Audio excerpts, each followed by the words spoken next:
Salam Indonesia, Anda menyaksikan berita terkini bersama saya, Made Sukadenkarang. Meningkatnya kasus COVID-19 di Denpasar berdampak pada tingkat keterisian tempat tidur atau bed occupancy rate BOR di sejumlah rumah sakit. Bahkan di Rumah Sakit Wangaya, tingkat keterisian tempat tidur untuk perawatan pasien COVID-19 sudah melampaui kapasitas. Kapasitas yang tersedia hanya 73 tempat tidur, kini sudah terisi 84 pasien. Dalam pertemuan pimpinan rumah sakit swasta dan rumah sakit Wangaya dengan Wali Kota Denpasar dan Wakil Wali Kota Denpasar yang dipimpin PJ Sekda Imade Toyet, Kamis 22 Juli terungkap, rumah sakit swasta di Denpasar rata-rata mengeluhkan tingkat keterisian tempat tidur, oksigen, serta para nakes yang banyak terpapar COVID-19. Belakangan ini ketersediaan oksigen mulai sulit didapatkan sehingga mulai menjadi kekhawatiran rumah sakit.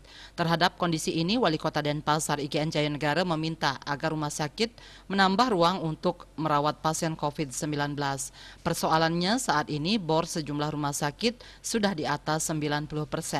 Jadi sesuai dengan arahan Presiden, maka pihaknya juga berharap agar rumah sakit bisa menambah kamar untuk pasien COVID-19.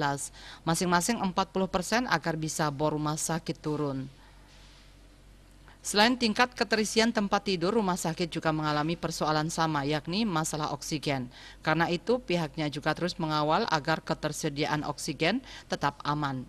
Bahkan dalam rapat dengan pemerintah provinsi dan Kemenmarves juga telah disetujui agar pasokan oksigen disalurkan dari Sulawesi. Di sisi lain, Dirut Rumah Sakit Wangaya, Dr. Ana Agung Gede Widiasa mengatakan akan menambah 50 kamar lagi untuk ruang isolasi pasien COVID-19. Diperkirakan akan menggunakan ruang kasuari dan belibis yang selama ini untuk pasien umum. Akibat meningkatnya kasus positif, sejumlah rumah sakit swasta juga akan menambah lagi ruang perawatan COVID-19.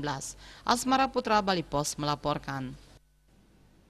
Untuk mencegah penyebaran COVID-19, ingat pesan Ibu selalu terapkan 3M, wajib memakai masker, mencuci tangan, menjaga jarak, serta hindari kerumunan.